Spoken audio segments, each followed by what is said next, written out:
কেন? কি সমস্যা কি? কেন? কি ভালো হবে না?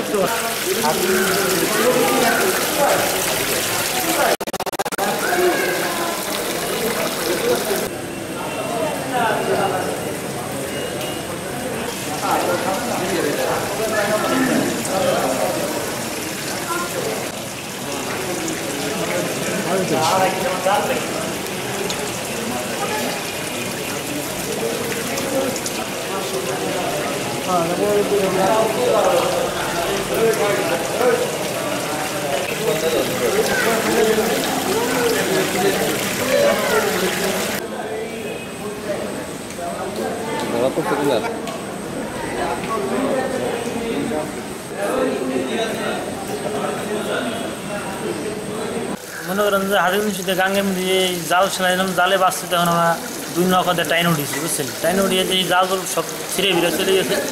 তখন পরে এনে ডাঙ্গা এনে দড়ি ওষুধে বাইন্দে থুই দিয়েছিলাম পয়সা দিয়ে।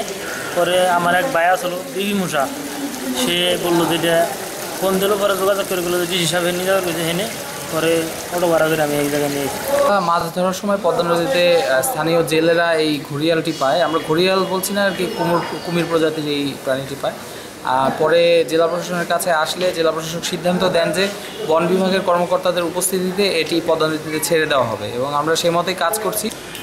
এটা হলো একটা কুমিরের একটা প্রজাতি, এবং আঞ্চলিক ভাষায় এটাকে ঘড়িয়াল বলা হয়। এটা সাধারণত এদের প্রধান খাদ্য হচ্ছে মাছ। এরা ছোটো বড়ো মাছ খেয়ে থাকে, আর সাধারণত বড় বড় নদীতেই দেখা যায়। একসময় আমাদের দেশের ছোটো নদীগুলোতেও ছিল, কিন্তু এটা এখন বিলুপ্ত প্রায়। অ্যাকোয়া বায়োডাইভার্সিটি রক্ষার্থে এর একটা গুরুত্ব রয়েছে। তো এখন বড় বড় নদীতে কোথাও কোথাও দেখা যাচ্ছে। তো এটা পাওয়া গেছে পদ্মা নদীতে। এটা এখন আমরা পদ্মা নদীতে অবমুক্ত করব।